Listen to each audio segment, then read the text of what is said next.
అందరికీ నమస్కారం. మేము వరంగల్ నుంచి పరకాల మా గ్రామం.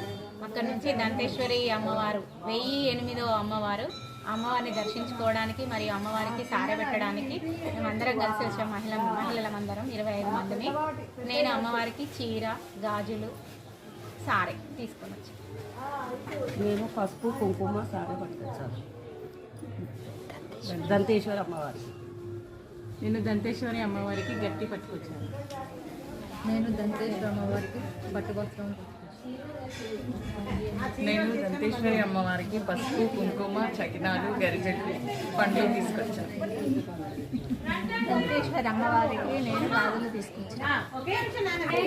నేను దంతేశ్వరి అమ్మవారికి చీర తీసుకొచ్చాను. నేను దంతేశ్వరి అమ్మవారికి పూలదండ తీసుకొచ్చాను.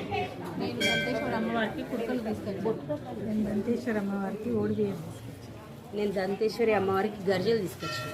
దంతేశ్వరి అమ్మవారికి ఓడిబియ్యం తీసుకొచ్చాను. దంతేశ్వరి అమ్మవారికి పొట్టు పెట్టి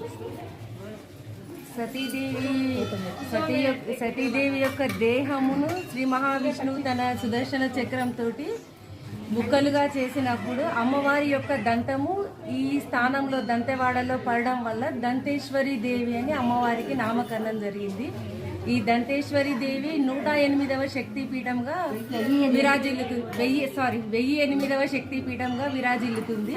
ఈ అమ్మవారికి మేము సారే సకినాలు తీసుకురావడం జరిగిందండి. దంతేశ్వరి అమ్మవారికి మంగళపరమైన మంగళహారతి తీసుకొచ్చాను.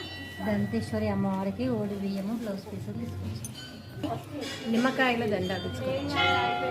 దంతేశ్వరి అమ్మవారికి చీర, సారీ, ఓడి బియ్యం తెచ్చాను.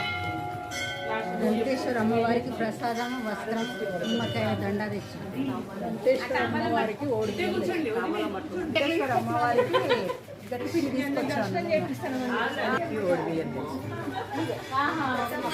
పిల్లలు ఎట్లా ఓడి బియ్యం సుప్రియాక టికెట్లు తీసుకొచ్చాను.